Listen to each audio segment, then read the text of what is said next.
Hi, good evening. Namaste. This is Jay Kansar with the Hindu American Foundation. We are one of the partner organizations for tonight's event with the Embassy of India to celebrate 150 years of Mahatma Gandhi. It is a significant celebration that's being honored across the world, and we hope that this further elevates Gandhi's message and makes it more accessible to all people, especially here in Capitol Hill.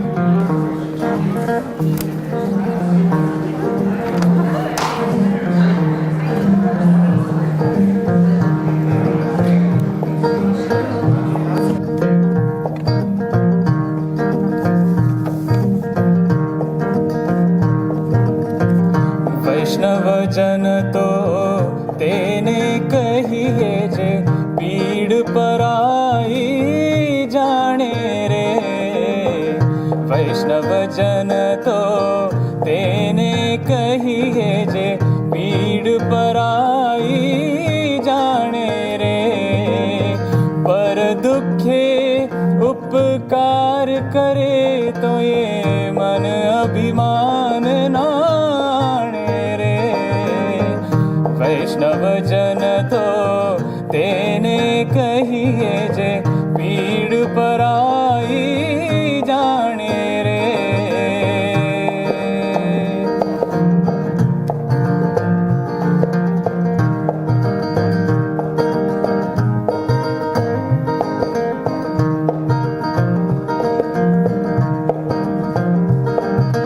सकल लोक मां सहुने वंदे।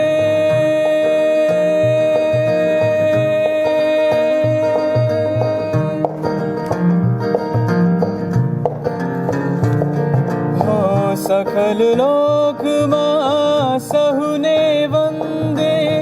निंदा न करे केणी रे। सकल लोक मां सहुने Good evening, ladies and gentlemen. Thank you so much for coming this evening to celebrate the 150 years of Mahatma Gandhi. I'm Jay Kansar, the Director of Government Relations for the Hindu American Foundation. To begin our evening, I would like to call up two very esteemed members of the United States House, Congressman Ami Bera, the first Indian American from the great state of California in the U.S. House, and Congressman David Schweikert from the state of Arizona. But we would invite them to come and open our program by lighting the Diya.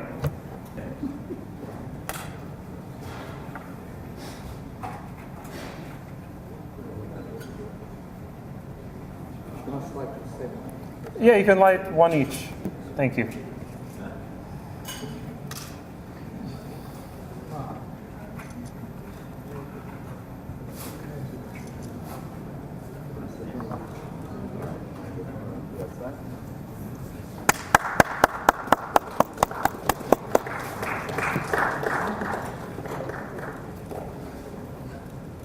True symbol of bipartisanship here. If we can have them both say a few words on behalf. Thank you. First. I do get to say with great honor and distinction, I'm now the longest serving, or soon to be, going to Indian American member of Congress in our history. But even what gives me greater pride is I'm not by myself. You know, I have great colleagues in Raja Krishnamurthy, Pramila Jayapal, Ro Khanna, and on the Senate side, Kamala Harris. So, you know, we didn't add to our numbers this election cycle, but we saw across this country the number of Indian Americans getting involved in politics at the local level, the state level, and also running for Congress. But we're not here to talk about ourselves. We're here to celebrate Gandhiji's life in 150 years and the lessons that we take from Gandhiji. That if we stop and reflect on, would serve us well in today's, at times chaotic planet, and oftentimes our own chaotic politics. If you just look at his lessons and put, service and humanity first, that you address injustices with strength. It's not passive resistance not to fight back. In fact, to stand there and take a blow, to stand there and stand for truth and values of humanity, of civil rights, and take that blow requires much more courage than to strike back. So I think Gandhiji showed us what that path forward is. And true transformation, both in his lessons, but those that he inspired after him. In our own history here in the United States, Martin Luther King talks about the lessons that he's learned, Nelson Mandela, and so many others, including many of the members of Congress. So, let's stop, let's reflect back on the lessons that Gandhiji provided us, and they're still just as important today. So thank you for coming together as a community and for honoring and remembering the 150 years. Now the trick, can I be nearly as eloquent? My name's David Schweikert. I'm from the Phoenix area. A bit of trivia. If I came to you right now, think about what you think about Arizona, and told you that the second most common religious category in my state is Hinduism. Understand the diaspora is much larger, much more dynamic, much more diverse geographically than I think a lot of us as members of Congress try to explain to our brothers and sisters around here. And I am someone, I should disclose, we've had this conversation in the past. I've traveled India multiple times. The very first time I left the United States, my foot landed in Calcutta, and I spent 6 weeks riding trains. I've done a land entry into Bhutan. I've taken cooking classes in Trivandrum. And I make amazing dosas. Seriously, I'll compete with anyone. But where there's a certain elegance is also one of the reasons I ran over here is every day when I'm home in my little home office, I have a poster that I collected in the early 90s, and it was an antique poster. I paid far too much for it, of Gandhi. And it is one of my prized possessions. And so every day I'm home, when I sit down in my chair, I have him looking down upon me, which I sometimes could use the inspiration. But this is a wonderful thing. Please do more of this, because we need to communicate to our fellow members here in Congress of the complexity of the issues. For all of you who are Indian Americans, how do you try to explain to many of us the complexities of the culture, the issues, and the incredible opportunity that's happening as our two countries begin to do much more trade, much more sharing of technology, much more sharing of healthcare information.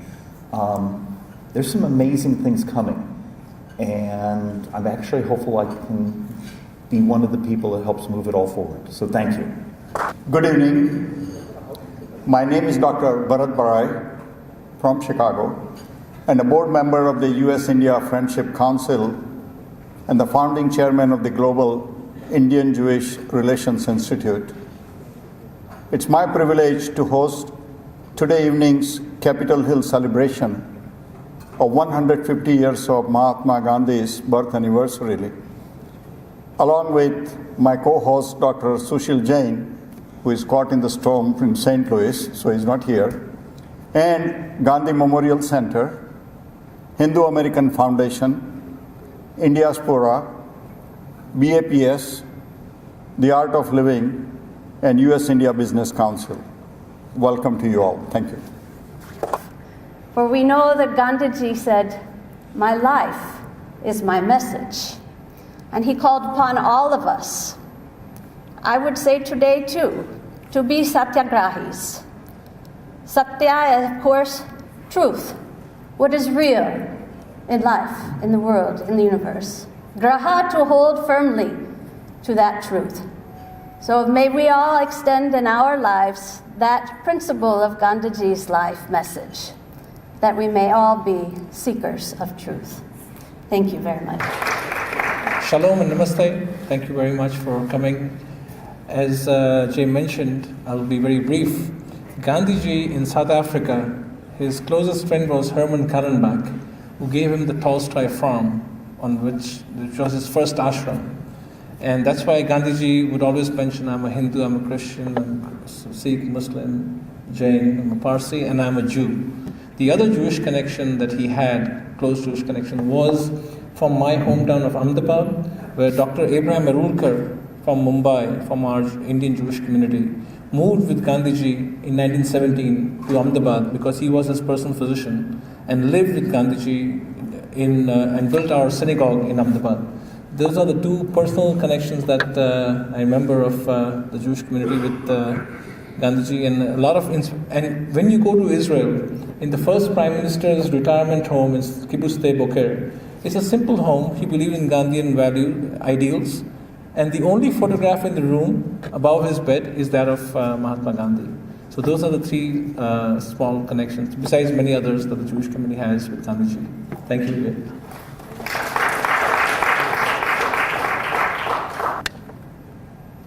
The United States and India are some of the two closest nations in the world today, and this bilateral relationship is only getting stronger and stronger. And it is strengthened not only by the bonds of those who are here in the halls of Congress or anyone who may occupy the White House at any given time, but by the civil society and especially the business community.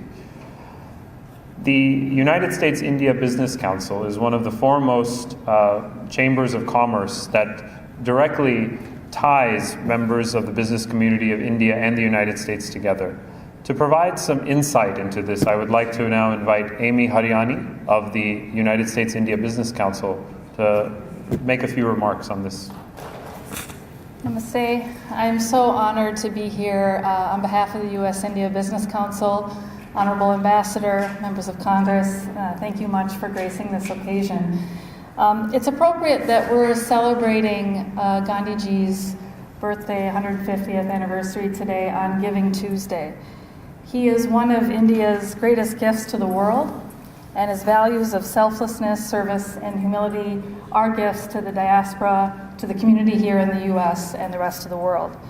Without his contribution and other leaders who followed in his footsteps, like Martin Luther King, the civil rights movement, which is critical to our development here in the U.S., would not have happened.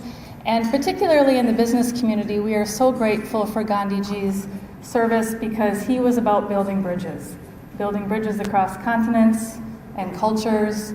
And we at the U.S.-India Business Council also build bridges through our businesses, our Indian investors who are invested here and building in our communities here in the U.S., our U.S. investors who are deeply committed to India and building bridges and creating jobs and economies in India.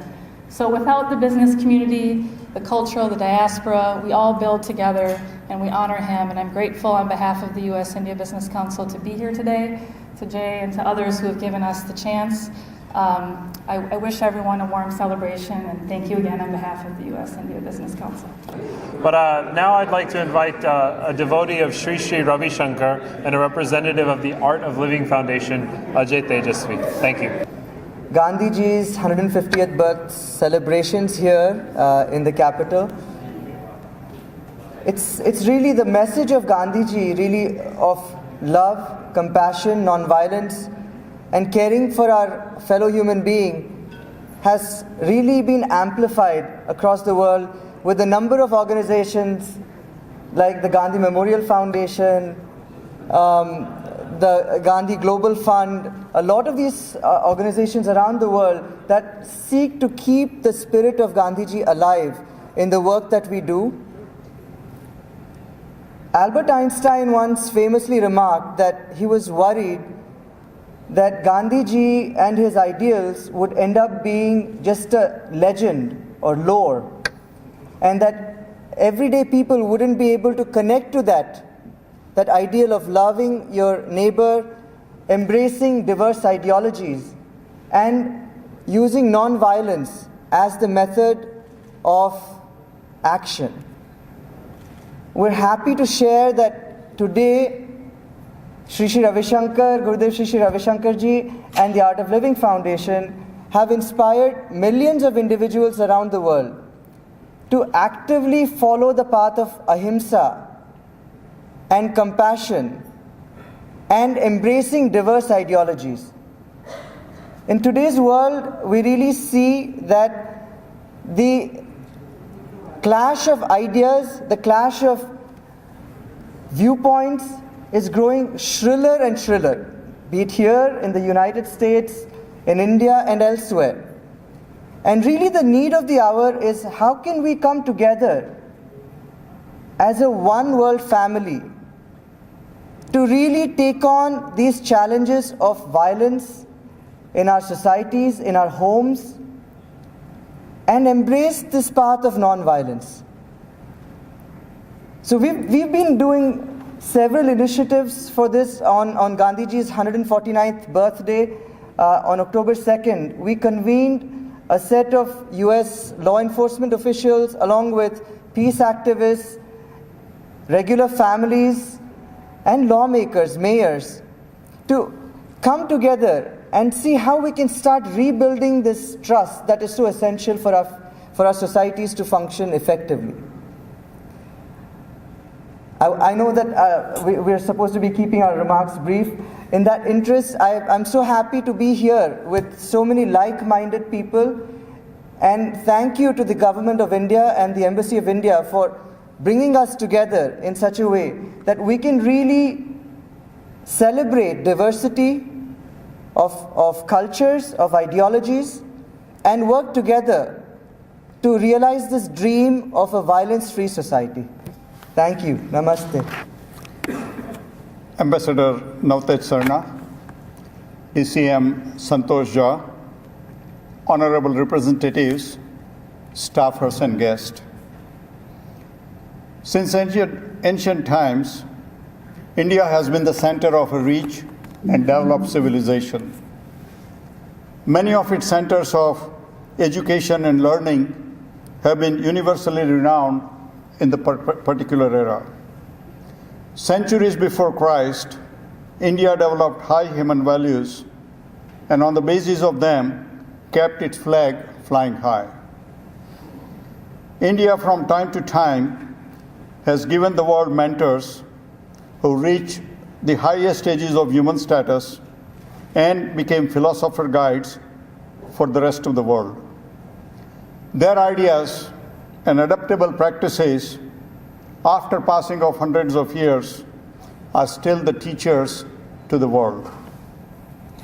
Mahatma Gandhi gave a new dimension to the word ahimsa or non-violence, an eternal, natural, and highest human value. As the best and true representative of Indian culture of his time, Gandhi was a mentor for the peacemakers. Like other mentors of the world who were born from time to time on the Indian soil, Gandhi's ideas and practices became equally adaptable in his own time and era.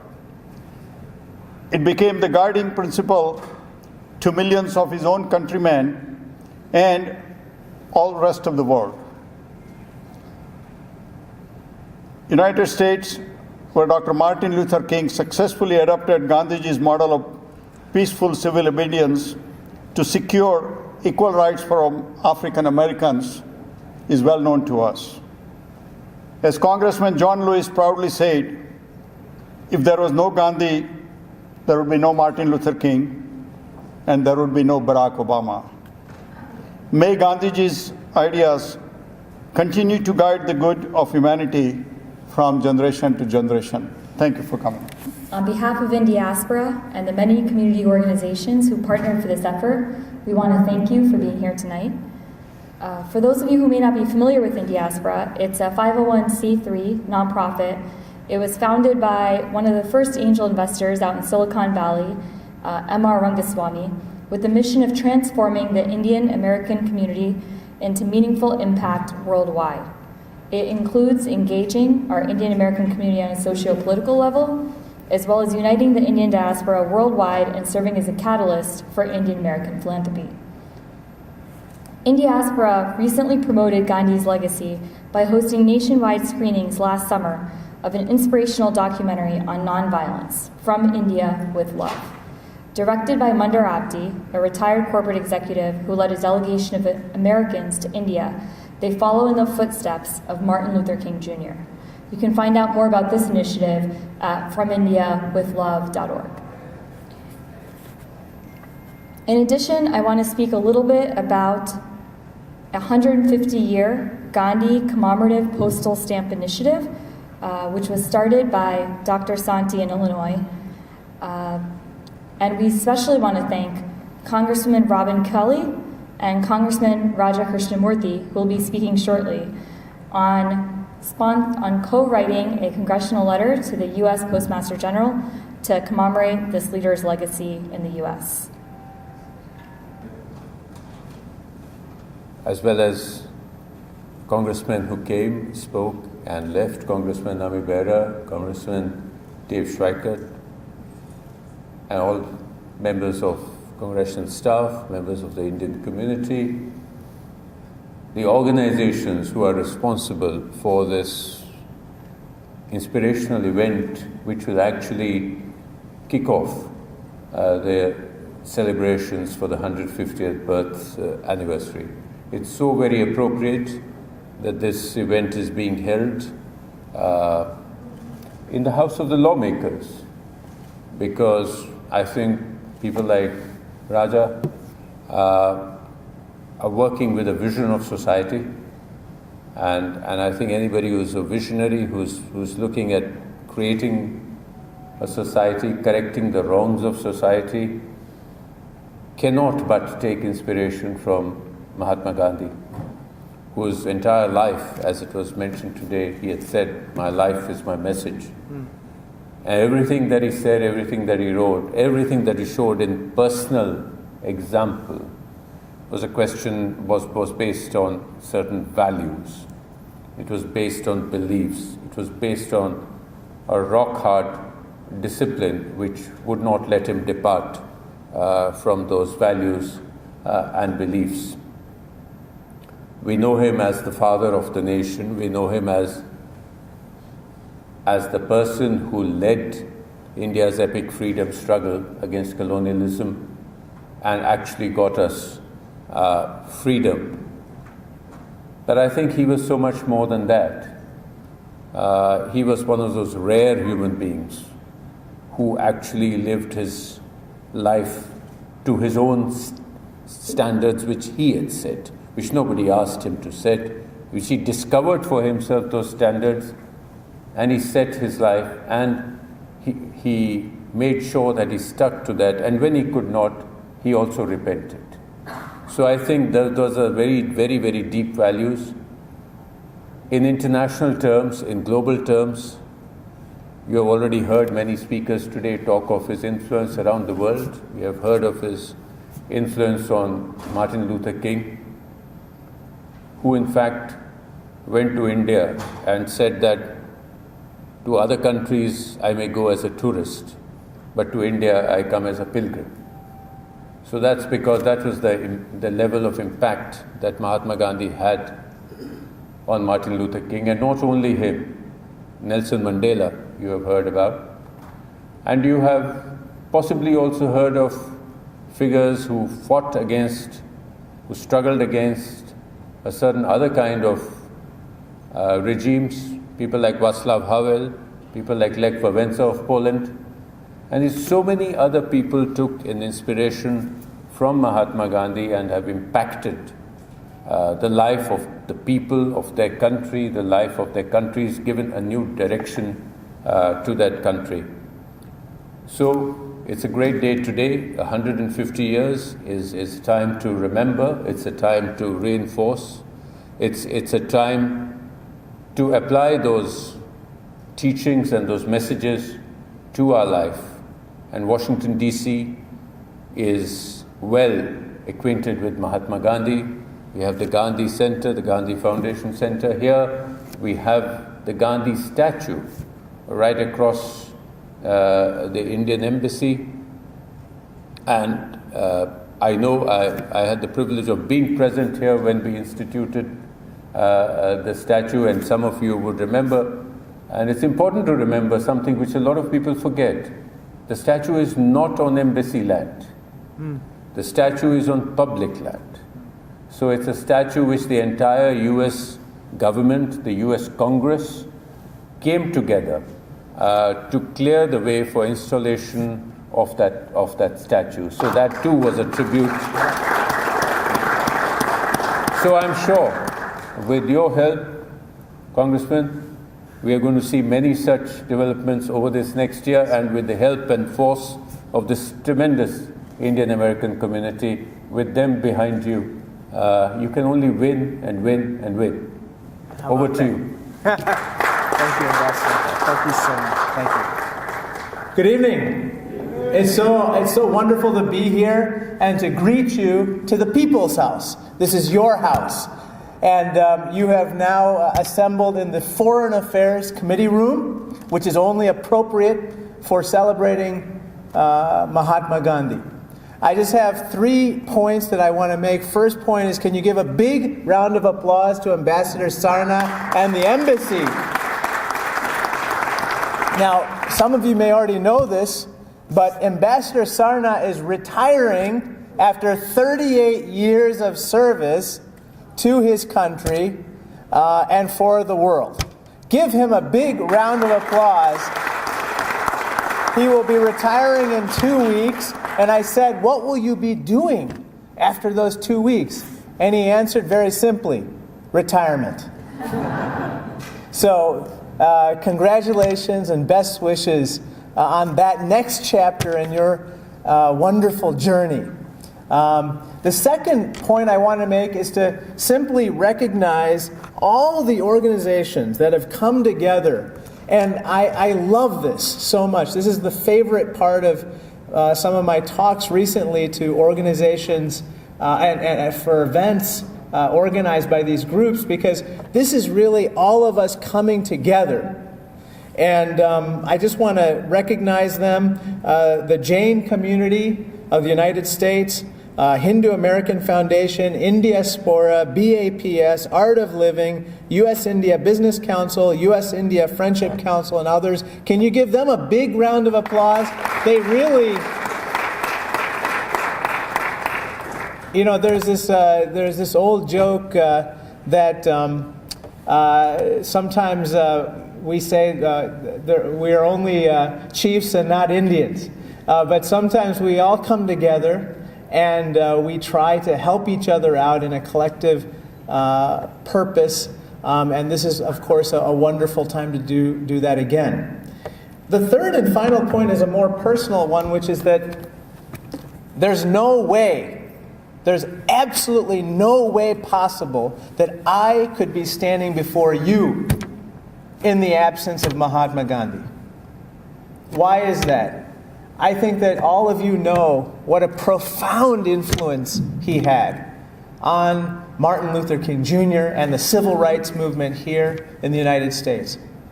Without that civil rights movement, without the breaking down of the racial barriers that held so many people back in this country, there's no way that people who look different than some of the previous occupants of my office could have come to the fore. And that includes me. And that is why I'm so proud in my own office to have a picture of Mahatma Gandhi and Dr. Martin Luther King in the same painting. Because there's a picture of Martin Luther King's office in which he displayed Mahatma Gandhi. And so that I look at every single day, and it reminds me of the incredible bounty that we have all enjoyed and I personally have benefited from.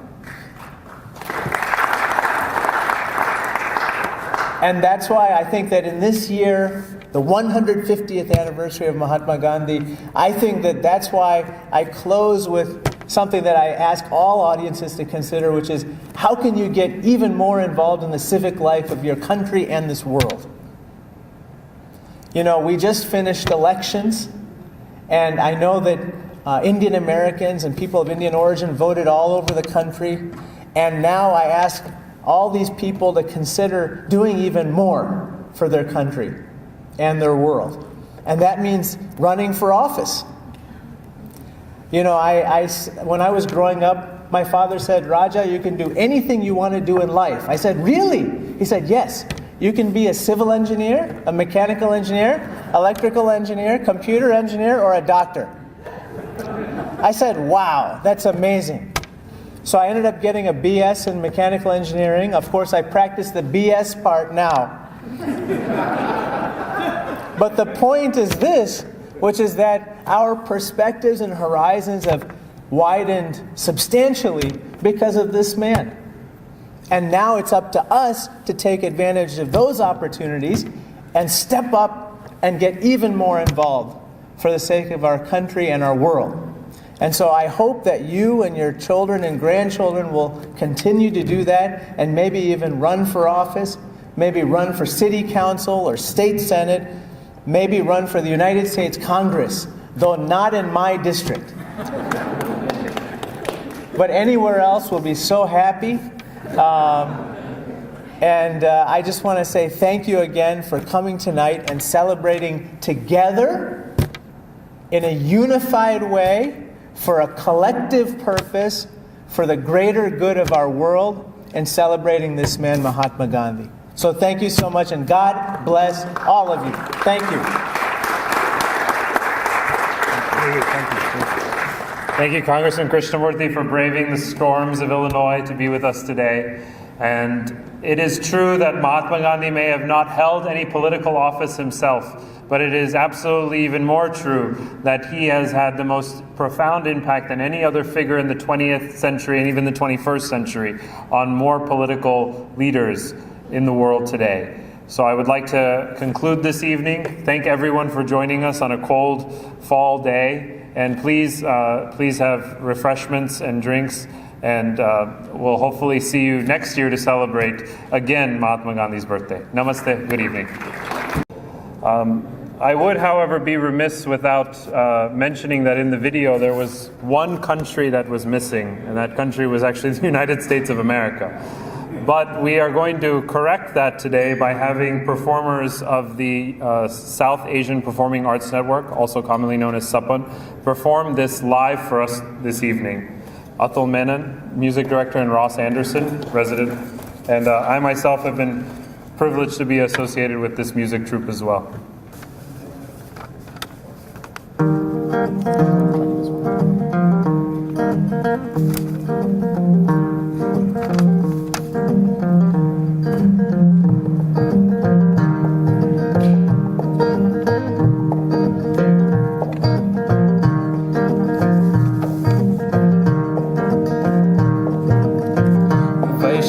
जन तो तेने कहिए जे पीड़ पराई जाने रे वैष्णव जन तो तेने कहिए जे पीड़ पराई जाने रे पर दुखे उपकार करे तो ये मन अभिमान ना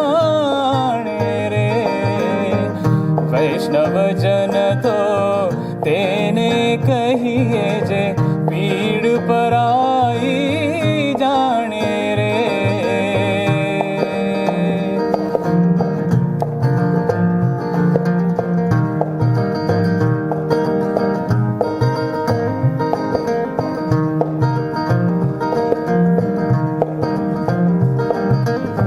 सकल लोक मां सहुने वंदे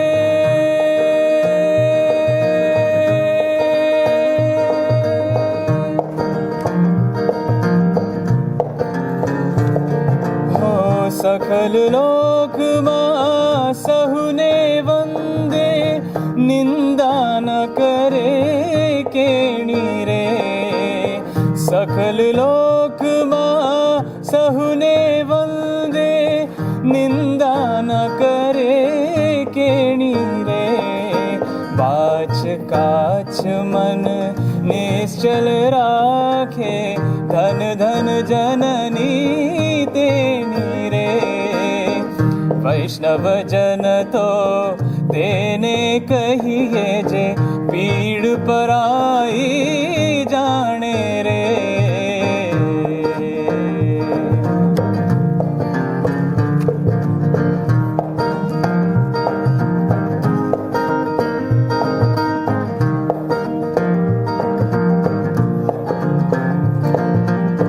समदृष्टि ने